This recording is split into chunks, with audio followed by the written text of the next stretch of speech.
ശരി, നമ്മൾ രണ്ടാം റൗണ്ടിലേക്ക് കിടക്കുന്നു. പ്രേക്ഷകർക്ക് പ്രിയപ്പെട്ട ഈ രണ്ടാം റൗണ്ട് നിങ്ങൾ തമ്മിലുള്ള യുദ്ധമാണ്, വാഗ്യുദ്ധമാണ്. സൂര്യ ഒരു കൊച്ചുകുട്ടിയാണ്, ജോസിന്റെ ആരോഗ്യം ശരീരം വളരെ വലുതാണ്. അതുകൊണ്ട് നിങ്ങൾ ഒരു കായികമായ യുദ്ധത്തിൽ മുതിരരുത്. ശരി, ആൾ ദി ബെസ്റ്റ്. ഞാൻ നൽകുന്ന വിഷയം മന്ത്രിമാർക്ക് വിദ്യാഭ്യാസ യോഗ്യത വേണോ എന്നുള്ള ചോദ്യമാണ്. ഹരി, രാഷ്ട്രീയം എന്ന് പറയുന്നത് ഒരു വ്യക്തിയെ സംബന്ധിച്ച് അല്ലെങ്കിൽ ഒരു രാഷ്ട്ര നിർമ്മാണത്തിൽ പ്രധാനപ്പെട്ട പങ്കുവഹിക്കേണ്ട ആളുകളാണ് മന്ത്രിമാരും പ്രധാനമന്ത്രിയും അല്ലെങ്കിൽ ജനപ്രതിനിധികൾ എന്ന് പറയുന്നത്. ഇത് PSC വഴിയോ UPSC വഴിയോ നടത്തുന്ന നിയമനങ്ങളല്ല. അതുകൊണ്ട് തന്നെ മന്ത്രിമാർക്ക് ഒരു മിനിമം വിദ്യാഭ്യാസ യോഗ്യത നൽകി അങ്ങനെ നൽകേണ്ട ഒരു അപ്പോയിന്റ്മെന്റ് ഓർഡർ അല്ല മന്ത്രിമാർ എന്നാണ് എനിക്ക് പറയാനുള്ളത്. എന്റെ വാദം അത് തന്നെയാണ്. മന്ത്രിമാർക്ക് വിദ്യാഭ്യാസ യോഗ്യത വേണ്ട. സൂര്യ, മന്ത്രിമാർക്ക് തീർച്ചയായും വിദ്യാഭ്യാസ യോഗ്യത കൂടിയേ തീരൂ എന്നതാണ് എന്റെ അഭിപ്രായം. വിദ്യാഭ്യാസ യോഗ്യത എന്നതുകൊണ്ട് ഞാൻ ഉദ്ദേശിക്കുന്നത് കേവലം പരീക്ഷ പാസ്സാകുന്ന പഠിത്തമൊന്നുമല്ല, മറിച്ച് അതത് മേഖലകളിലുള്ള പരിജ്ഞാനമാണ്. അക്ഷരം എന്ന വാക്കിന്റെ അർത്ഥം ഒരിക്കലും ക്ഷയിക്കാത്തത് എന്നതാണ്. ഒരിക്കലും ക്ഷയിക്കാത്ത അക്ഷരങ്ങളിലൂടെ ജീവിച്ച് ഒരിക്കലും ക്ഷയിക്കാത്ത ചിന്തകൾക്ക് ഉറവിടങ്ങളായിരിക്കണം നമ്മെ നയിക്കുന്ന മന്ത്രിമാർ. എന്താണ് ജോസിന്റെ വാദം? വിദ്യാഭ്യാസമില്ലാതിരിക്കുകയും അതുകൊണ്ട് ഒരു സമൂഹത്തെ നിത്യനാശത്തിലേക്ക് തള്ളിവിടുകയും ചെയ്യുന്ന ഒരാളെ തെരുവിൽ നിന്ന് കുട്ടി ഉച്ചത്തിൽ വിളിച്ചു പറയും മന്ത്രി നഗ്നനാണ്. എന്നാൽ അതുപോലെ തന്നെ വിദ്യാഭ്യാസം ഉണ്ടായിരിക്കുകയും അത് തന്നിഷ്ട പ്രകാരം പ്രയോഗിക്കുകയും അത് ഒരു സമൂഹത്തിന് ഉപകാരപ്പെടാതിരിക്കുകയും ചെയ്താൽ ആകാശത്തിന്റെ ഗർഭഗൃഹ നടകൾ തുറന്ന് കാലം എന്ന് അയാളോട് പകരം ചോദിക്കും. അപ്പോ ഹരിക്ക് വീണ്ടും വിദ്യാഭ്യാസ യോഗ്യത വേണ്ട എന്നുള്ള വാദത്തിലേക്ക്. വിദ്യാഭ്യാസ യോഗ്യത വേണ്ട എന്ന് ഞാൻ പ്രധാനമായും പറയാനുള്ള കാരണം എന്ന് പറയുന്നത് നമുക്കറിയാം, നമ്മുടെ മന്ത്രിമാരുടെ ഒരു ലിസ്റ്റ് തന്നെ എടുത്താൽ കേരളം കണ്ട പ്രമുഖരായ മുഖ്യമന്ത്രിമാരും പ്രമുഖരായ മന്ത്രിമാർക്കെല്ലാം തന്നെ ഉന്നതമായ ഒരു വിദ്യാഭ്യാസ യോഗ്യതയും ഇല്ലാണ്.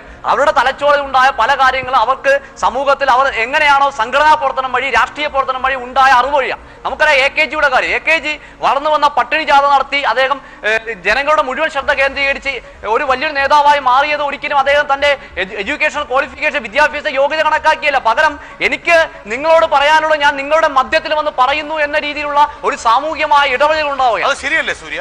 ഒരിക്കലുമല്ല സാർ. ഈ മന്ത്രിമാർ വിദ്യാഭ്യാസ യോഗ്യതയില്ലാത്ത ഈ മന്ത്രിമാർ ഭരിക്കുന്നത് എങ്ങനെയാണെന്നാണ് താങ്കൾ കരുതിയിരിക്കുന്നത്? ഈ IAS-കാരായ സെക്രട്ടറിമാരുടെ പിൻബലത്തിൽ അല്ലെങ്കിൽ ബ്യൂറോക്രസിയുടെ മറവിൽ ഇരുന്നുകൊണ്ട് ഇവർ വെറും കളിപ്പാവകളായി ഇരിക്കുക മാത്രമാണ് അവിടെ ചെയ്യുന്നത്. സൂര്യനോട് യോജിക്കാൻ ഒട്ടും പറ്റില്ല. കാര്യം എന്ന് പറഞ്ഞു കഴിഞ്ഞാൽ മന്ത്രിക്ക് വേണ്ടത് വിദ്യാഭ്യാസ യോഗ്യതയാണ് എന്നുള്ള നിങ്ങളുടെ അങ്ങോട്ടും ഇങ്ങോട്ടുള്ള വാദം തന്നെ ശരിയല്ല. വിദ്യാഭ്യാസം വേണമോ വേണ്ടായിരിക്കോ, അത് എന്ത് തന്നെ ആയിക്കോട്ടെ, കണ്ണു വേണം ഇരുപുറം എപ്പോഴും. കണ്ണു വേണം മുകളിലും താഴെയും. കണ്ണിന്റെ ഉള്ളിൽ കത്തിജ്വലിക്കും ഉൾക്കണ്ണ് വേണം, അണയാത്ത കണ്ണ്.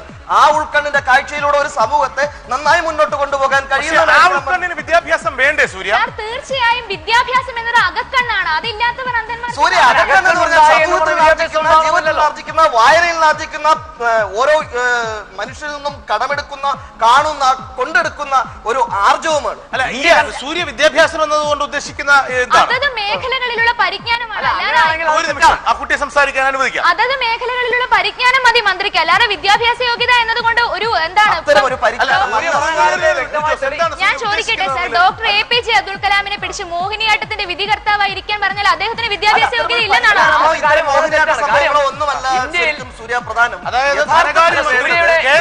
കേരളം കണ്ട ഏറ്റവും ഭാവനാസമ്പന്നമായ ബഡ്ജറ്റ് അവതരിപ്പിക്കാൻ തോമസ് ഐസക് എന്ന ധനകാര്യമന്ത്രിക്ക് കഴിഞ്ഞത് അദ്ദേഹം എക്കണോമിക്സിൽ പണ്ഡിതനായതുകൊണ്ടാണ് എന്നാണോ സൂര്യ ഉദ്ദേശിച്ചത്?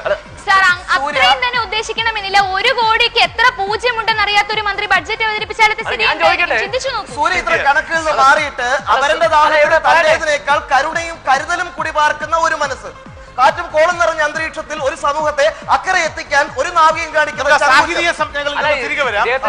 ഹരികൃഷ്ണൻ, വിദ്യാഭ്യാസ യോഗ്യത വേണ്ട എന്ന് ഹരികൃഷ്ണൻ പറയുമ്പോൾ തന്നെ ഒരു നിമിഷം, മെയ് 27-ാം തീയതി ഒരു സെക്കൻഡ് സാറ്റർഡേ ആണോ എന്ന് സംശയം പുറപ്പെടുവിച്ച മന്ത്രിമാരുണ്ട് നമ്മുടെ നാട്ടിൽ. തീർച്ചയായും താങ്കൾ പറഞ്ഞ ശരിയായി. പക്ഷേ ഇന്ത്യ കണ്ട ഏറ്റവും പ്രമുഖനായ ഒരു ധനകാര്യ വിദഗ്ധൻ അല്ലെങ്കിൽ അമേരിക്കൻ യൂണിവേഴ്സിറ്റിയിൽ നിന്ന് ഡോക്ടറേറ്റ് നേടിയ ഒരു ധനകാര്യ വിദഗ്ധൻ ധനകാര്യമന്ത്രി ആയിരിക്കുമ്പോഴാണ് ഇന്ത്യയിൽ ആഗോളവൽക്കരണവും അതുപോലെ തന്നെ പുത്തൻ സാമ്പത്തിക നയങ്ങളെ കൊണ്ടുവന്ന് നമ്മുടെ രാജ്യത്തെ ജനങ്ങളെ മുഴുവൻ പട്ടിണിയിലാക്കി. അതുപോലെ തന്നെ ഇന്ത്യ കണ്ട ഏറ്റവും വലിയ അഴിമതിയുടെ പേര് ആദ്യമായി ജയിലിൽ പോയ ഒരു പ്രധാനമന്ത്രി വളരെ ഉന്നതമായ വിദ്യാഭ്യാസം ഉണ്ടായ ആളായിരുന്നു. അങ്ങനെ ഉന്നത വിദ്യാഭ്യാസം ഉണ്ടായ ആളുകൾ പലപ്പോഴും അഴിമതിക്ക് ജോസിലോട്ട് വരാം. സൂര്യ സാർ, അതിനു മുമ്പ് ഞാൻ ഒരു കാര്യം ചോദിച്ചോട്ടെ. ഈ വിദ്യാഭ്യാസമില്ലാത്ത മന്ത്രിമാരുടെ വിഡിത്തം ബാധിക്കുന്നത് ആരെയാണ്? അവരുടെ വകുപ്പിനെയോ അല്ലെങ്കിൽ വകുപ്പിനെ മാത്രമല്ല, അവരെ തിരഞ്ഞെടുത്ത നമ്മളെ കൂടിയാണ്. ശരിയാണ്. അതിന് ഉദാഹരണമാണ് ഒരിക്കൽ നിയമസഭയിൽ സിലബസ് ഒക്കെ പരിഷ്കരിക്കണമെന്ന അഭിപ്രായം ഉയർന്നപ്പോൾ ചില ബസ്സല്ല എല്ലാ ബസ്സുകളും പരിഷ്കരിച്ചേക്കാമെന്ന് പറഞ്ഞ മന്ത്രി കേരളത്തിലാണ്. അത് ശരിയാണ്, അത് ശരിയാണ് സൂര്യ. പക്ഷെ എന്നാൽ വളരെയധികം മന്ത്രിമാരെ നേരിട്ട് കണ്ടിട്ടുള്ള ബഹുമാന്യ വ്യക്തി വരെ ഇരിക്കുന്ന ഈ സമൂഹത്തിൽ നിന്ന് സംസാരിക്കേണ്ടി വരുമ്പോൾ ഞാൻ ഓർത്തു പോകുന്നത് യഥാർത്ഥത്തിൽ മന്ത്രിക്ക് വേണ്ടത് മനുഷ്യനോടുള്ള കരുണയും കൂറും തന്നെയാണ്. മനുഷ്യന്റെ താഴെക്കെട്ടുകാരുടെ അടിച്ചമർത്തപ്പെട്ട സാർ, ഒരു മന്ത്രിക്ക് തീർച്ചയായും വേണ്ട 3 ഗുണങ്ങൾ ലോക പരിജ്ഞാനം, അവലോകനം, ആസൂത്രണം എന്നിവയാണ്.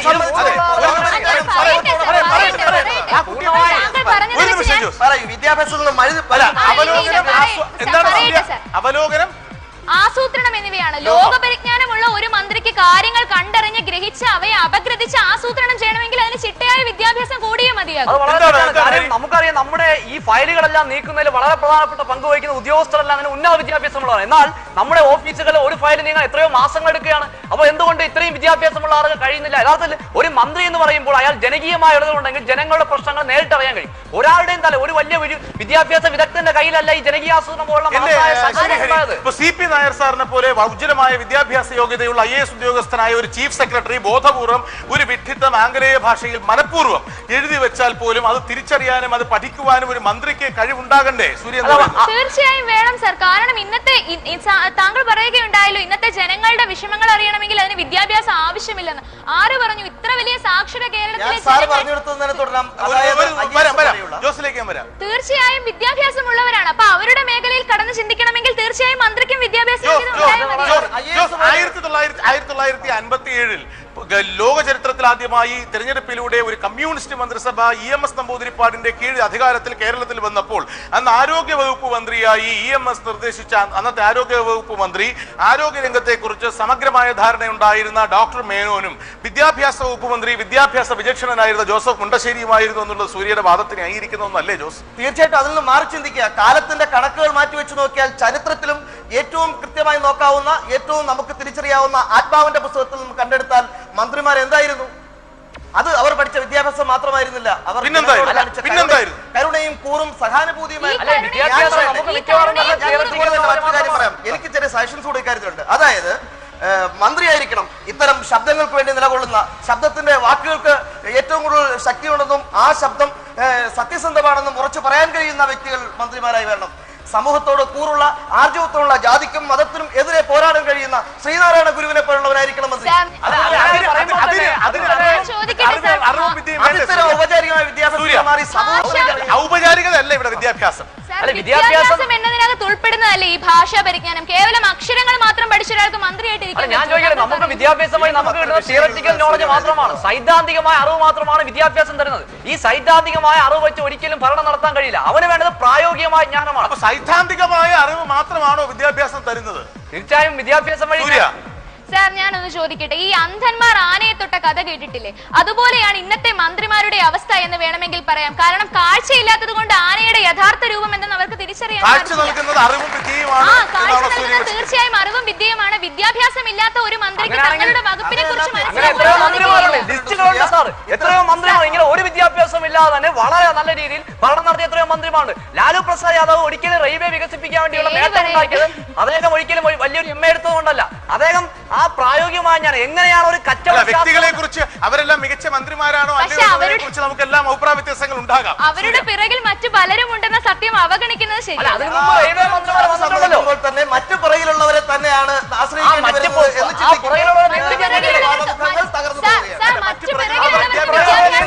മറ്റു പിറകിലുള്ളവരുടെ വിദ്യാഭ്യാസ യോഗ്യതയെ ഒരു മന്ത്രി വിദ്യാഭ്യാസ യോഗ്യത ചോദ്യം ചെയ്യപ്പെടുന്നത് എന്നാണ് ഞാൻ സാറിനോട് പറയുന്നത്. ഞാൻ പറയട്ടെ, താങ്കൾ ഇപ്പോൾ പറഞ്ഞല്ലോ എന്റെ വാദമുഖം തെറ്റാണെന്ന്. മറ്റുള്ളവരെ നമ്മൾ ആശ്രയിക്കുന്നത് എന്തുകൊണ്ടാണ്? ഈ മന്ത്രിക്ക് അതിനുള്ള കഴിവില്ലാത്തത് കൊണ്ടാണ്. ഞാൻ ചോദിക്കട്ടെ, ഇവിടെ വിദ്യാഭ്യാസം ഉള്ള മന്ത്രിമാരാണ് പലപ്പോഴും ഇത്ര IAS ഉദ്യോഗസ്ഥരെ കാലം പിടിക്കുന്നത്. നമുക്കറിയാം, നമ്മുടെ പല വീണ ഒരു കുഞ്ഞിന് വൈകല്യം ഉണ്ടെന്ന് കരുതി പിറക്കുന്ന എല്ലാ കുഞ്ഞുങ്ങൾക്കും വൈകല്യം ഉണ്ടാകുമെന്നുണ്ടോ? വിദ്യാഭ്യാസമുള്ള ഒരു മന്ത്രി തെറ്റായി ഭരിച്ചു എന്ന് കരുതി ഇന്ത്യ കണ്ടതിൽ വെച്ച് വിദ്യാഭ്യാസമുള്ള എത്രയോ മന്ത്രിമാർ എത്രയോ ഭയങ്കരമായ രീതിയിൽ ഇന്ത്യയെ. നമുക്ക് ഈ സംവാദം ഒറ്റവാചകത്തിൽ അവസാനിപ്പിക്കാം. എന്താണ് ഹരികൃഷ്ണന്റെ ഒറ്റവാചകം? വിദ്യാഭ്യാസമല്ല ഒരു മന്ത്രിയെ നിർണ്ണയിക്കേണ്ടത്, അവൻ നേടിയെടുത്ത സംഘടനാ പ്രവർത്തനം വഴിയുള്ള പ്രായോഗിക ജ്ഞാനം തന്നെയാണ്. എന്താണ് സൂര്യയുടെ വാചകം? വിദ്യാഭ്യാസം എന്നത് ഒരുവനിലെ ശാരീരികവും മാനസികവും ആത്മീയവും ഭൗതികവുമായ എല്ലാവിധ കഴിവുകളുടെയും ആകെത്തുകയാണ്. ജനാധിപത്യത്തിന്റെ കാവൽ ഭടന്മാരായിരിക്കേണ്ട മന്ത്രിമാർക്ക് തീർച്ചയായും വിദ്യാഭ്യാസം കൂടിയേ മതിയാകും. വിദ്യാഭ്യാസം ഉണ്ടായിരിക്കുകയും ഇല്ലായിരിക്കുകയും ചെയ്യുന്നവരുടെ ലിസ്റ്റ് നോക്കിയിട്ട് വിഷണറായി പുറത്തേക്ക് ഇറങ്ങിപ്പോകുന്ന പാവം പിടിച്ച ഞാനും സാറും ഉൾപ്പെടുന്ന ജനം നിസ്സംഗതയുടെ കൈലേസ് കൊണ്ട് മുഖം മറയ്ക്കാതിരിക്കട്ടെ സർ. വിദ്യാഭ്യാസ യോഗ്യത എന്നത് അക്കാദമികമായ വിദ്യാഭ്യാസം യോഗ്യത മാത്രമല്ല, അവനവൻ ഭരിക്കേണ്ട വിഷയങ്ങളിലുള്ള അവനവനുള്ള പ്രാഥമികമായ പരിജ്ഞാനം കൂടിയാണ് എന്ന ഓർമ്മപ്പെടുത്തലോടെ നമുക്ക് ജൂറിയിലേക്ക് കടക്കാം. സൂര്യ വളരെ അതിനിശ്ചിതമായി ശക്തമായി യുക്തിഭദ്രമായി സൂര്യയുടെ പോയിന്റ് ഓഫ് വ്യൂ അവതരിപ്പിച്ചു. വളരെ വളരെ നന്നായിരുന്നു. ഹരികൃഷ്ണ മന്ത്രിയുടെ ഒരു AKG മന്ത്രിയായില്ല എന്നതുകൊണ്ട് അദ്ദേഹം വിദ്യാഭ്യാസമേ എല്ലാവരും ധരിക്കുന്നത്, അദ്ദേഹം മെട്രിക്കുലേറ്റ് ആയിരുന്നു. AKGയെ സംബന്ധിച്ചിടത്തോളം ഒരു പ്രത്യേകത നമ്മൾ കാണുന്നത്, മന്ത്രി ആകാൻ അദ്ദേഹം ഒരിക്കലും ശ്രമിച്ചില്ല. അദ്ദേഹം ഒരു MP ആയിരുന്നു, കർഷക നേതാവായിരുന്നു. അത് അദ്ദേഹം ധാരാളം മതിയായിരുന്നു. ജോസിന് ഇച്ചിരി ഒരു ആവേശം കൂടിപ്പോയി. ആവേശം മാത്രമല്ല, സാഹിത്യ ഭാഷയിൽ ഒരു കാൽപ്പനിക ഭംഗിയോടെ സംസാരിക്കാൻ ശ്രമിച്ചപ്പോൾ പലപ്പോഴും ആശയങ്ങൾ അതിനകത്ത് ചോർന്നു പോയതുപോലെയോ അല്ലെങ്കിൽ ആശയങ്ങൾ അതിനകത്ത് അടക്കപ്പെട്ടു പോയതുപോലെ തോന്നി. എന്നാൽ സൂര്യ പറയേണ്ട കാര്യങ്ങൾ ഈ രണ്ട് ചെന്നായ്ക്കൾക്കിടയിൽ പെട്ടുപോയ ആട്ടിൻകുട്ടിയെ പോലെയായിരുന്നു സൂര്യ. കാരണം സൂര്യയുടെ നിഷ്കളങ്കത്വം കൊണ്ടാണ് ഞാൻ ചെന്നായ്ക്കളെന്ന് വിളിക്കേണ്ടി വന്നത് ഇവരെ. അങ്ങനെയാണ്. അപ്പോൾ ആ രണ്ടുപേരുടെയും ഇടയിൽപ്പെട്ടിട്ട് പോലും സൂര്യ വളരെ കൃത്യമായിട്ട് പറയേണ്ട കാര്യങ്ങൾ അവതരിപ്പിക്കാൻ ശ്രമിക്കുകയും പറയുകയും ചെയ്തു. നമ്മുടെ ഹരികൃഷ്ണനാണെങ്കിൽ ആവേശം കുറച്ച് കൂടിപ്പോയി, പക്ഷെ പറയേണ്ട കാര്യം ഹരികൃഷ്ണൻ ആവേശത്തിനിടയിൽ പറയുക തന്നെ ചെയ്തു. ശശിഭൂഷൺ സാർ, എനിക്ക് ഹരികൃഷ്ണനോടും ജോസ് ടൈറ്റസിനോടും ചെറിയൊരു നിർദ്ദേശമുണ്ട്. മലയാള ഭാഷ ഉച്ചരിക്കുമ്പോൾ ഖരവും അധിഖരവും ഘോഷവുമെല്ലാം അതിൻ്റെ പ്രത്യേകതകളോട് കൂടി ഉച്ചരിക്കുന്നത് നല്ലതാണ്. സൂര്യ തെറ്റ് വരുത്തും എന്നാണ് ഞാൻ വിചാരിച്ചത് തുടക്കത്തിൽ. എങ്ങനെയോ അത്ഭുതകരമായി രക്ഷപ്പെട്ടിരിക്കുന്നു. അഭിനന്ദനങ്ങൾ. 50 ആയാൽ കുംഭചാടും, 50 ആയില്ലെങ്കിലും എന്റെ കുംഭചാടി എന്ന് പരിഹസിച്ചെങ്കിൽ പോലും സൂര്യ എന്ന ഈ കൊച്ചുമിടുക്കി 94% മാർക്കുകൾ കരസ്ഥമാക്കി സെമി ഫൈനലിലേക്ക് പ്രവേശിച്ചിരിക്കുന്നു. അഭിനന്ദനങ്ങൾ സൂര്യ. വരാം. ഇപ്പൊ എത്ര വയസ്സായി? 16 വയസ്സായി. ഒരു 16 വയസ്സുകാരിയേക്കാൾ കൂടുതൽ ആഴമുള്ള പ്രസംഗ പാഠവും സൂര്യ തീർച്ചയായും പ്രദർശിപ്പിച്ചു. എന്താണ് സൂര്യയുടെ ജീവിതത്തിലെ ഏറ്റവും വലിയ ആഗ്രഹം? എനിക്ക് IAS എടുക്കണം എന്നുള്ളതാണ് എന്റെ ഏറ്റവും വലിയ ആഗ്രഹം. പിന്നെ ആദ്യം കുഞ്ഞുനാൾ തൊട്ടേ ഒരു സ്വപ്നമുണ്ട്, ഇന്ത്യയുടെ പ്രസിഡന്റ് ആവുക എന്ന്. സാധിക്കുമോ എനിക്കറിയില്ല, എന്നാലും എണ്ണങ്ങളെല്ലാം ഏറ്റവുമുള്ള എണ്ണങ്ങളാകണം എന്ന് ഖുറാനിൽ ചൊല്ലുന്നുണ്ട്. സ്വപ്നങ്ങളൊക്കെ ഏറ്റവും വലുതാകണം. ഒരു ആകാശം സ്വപ്നം കണ്ടാലായിരിക്കും നമുക്കൊരു മേഘക്കീറ് കിട്ടുക. ഒരു കടൽ കിനാവ് കണ്ടാൽ ഒരു കൈക്കുടന്ന വെള്ളം കിട്ടും, അല്ലേ? All the best Surya, you are in the semi finals. ഒരു കൊടുങ്കാട്ടിൽ ഒരു മുത്തശ്ശി ജീവിച്ചിരുന്നു. കൊടുങ്കാടെന്നാൽ നിങ്ങൾ വിശ്വസിക്കുന്നത് പോലെ ഒരു സാധാരണ കാടല്ല. 12 മാസവും കൊടിയ വേനൽക്കാലം മാത്രമുള്ള ഒരു കാട്. ആ കാട്ടിൽ ജീവിച്ചിരുന്ന മുത്തശ്ശി 12 മാസവും 365 ദിവസവും കൊടിയ വേനലുള്ളത് കൊണ്ട് കാട്ടിൽ 1.5 കിലോമീറ്റർ ദിവസവും നടന്ന് ഒരിക്കലും വറ്റാതൊഴുകുന്ന ഒരു കാട്ടരുവിയിൽ നിന്ന് വെള്ളം ശേഖരിക്കുമായിരുന്നു. മുത്തശ്ശിയുടെ കയ്യിൽ 2 കുടങ്ങൾ ഉണ്ടായിരുന്നു. ഒരു നല്ല മനോഹരമായ ദൃഢതയുള്ള കുടവും ഒരു പൊട്ടിയ കുടവും. മുത്തശ്ശി എന്നും വലത്തെയൊക്കത്ത് നല്ല കുടത്തെയും ഇടത്തെയൊക്കത്ത് പൊട്ടിയ കുടത്തെയും എടുത്ത് കാട്ടരുവിയിലേക്ക് പോയി വെള്ളം ശേഖരിക്കും. തിരികെ 1.5 കിലോമീറ്റർ അങ്ങോട്ടും 1.5 കിലോമീറ്റർ തിരിച്ചു നടന്ന് വീട്ടിലെത്തും. വീട്ടിലെത്തുമ്പോൾ മുത്തശ്ശിയുടെ നല്ല കുടത്തിൽ മാത്രം നിറയെ വെള്ളം കാണും, പൊട്ടിയ കുടത്തിൽ ഒരു തുള്ളി പോലും വെള്ളം കാണില്ല. ഇത് ദിവസങ്ങളോളം തുറന്നപ്പോൾ നല്ല കുടം പൊട്ടിയ കുടത്തിനോട് ചോദിച്ചു, എടി പൊട്ടിക്കുടമേ, ഈ പാപം അമ്മൂമ്മയെ നീ എന്തിനാ കഷ്ടപ്പെടുത്തുന്നത്? ഒരു തുള്ളി വെള്ളം നിനക്ക് ഈ അമ്മൂമ്മയ്ക്ക് കൊടുക്കാൻ കഴിഞ്ഞു. ആലോചിച്ചപ്പോൾ പൊട്ടിക്കുടത്തിന് സങ്കടം വന്നു. അമ്മൂമ്മയോട് പറഞ്ഞു, അമ്മൂമ്മ ഇനി എന്നെ ചുമക്കണ്ട, എന്നെ കൊണ്ട് ഇത്ര കാലം ചുമന്നു ഒരു പ്രയോജനവുമില്ല. അമ്മൂമ്മ പറഞ്ഞു, നാളെ കൂടെ ആകട്ടെ മോളെ എന്ന്. പിറ്റേ ദിവസം ആ മുത്തശ്ശി ഈ 2 കുടങ്ങളെയും വലത്തെ നല്ല കുടത്തിനെ വലത്തെ ഒക്കത്തും പൊട്ടിയ കുടത്തിനെ ഓട്ടയുള്ള കുടത്തിനെ ഇടത്തെ ഒക്കത്തും എടുത്തുകൊണ്ട് ആ കാട്ടരുവിയിലേക്ക് പോയി വെള്ളം കോരി. തിരികെ നടക്കുന്നതിനിടയിൽ മുത്തശ്ശി ആ നല്ല കുടത്തിനോട് പറഞ്ഞു, നോക്കൂ, നിന്റെ വലതുവശം മുഴുവൻ കരിഞ്ഞുണങ്ങിക്കിടക്കുന്നു. ഈ പൊട്ടിയ കുടത്തിന്റെ എന്റെ ഇടതുവശം മുഴുവൻ മനോഹരങ്ങളായ പൂക്കൾ, മനോഹരങ്ങളായ പുല്ലുകൾ, ഇവിടെ മുഴുവൻ ജീവന്റെ ഹരിത നിറമുണ്ട് എന്ന്. നീ എനിക്ക് മാത്രം ജീവജലം തരുന്നു. ഈ പൊട്ടിയ കുടമാകട്ടെ ഈ വഴിത്താരയിലുള്ള പൂക്കൾക്കും പുല്ലുകൾക്കും ജീവജലം കൊടുക്കുന്നു. എന്റെ സ്വപ്നം അതാണ് സാർ, ഒരു പൊട്ടിയ കുടമാകാൻ. Good night.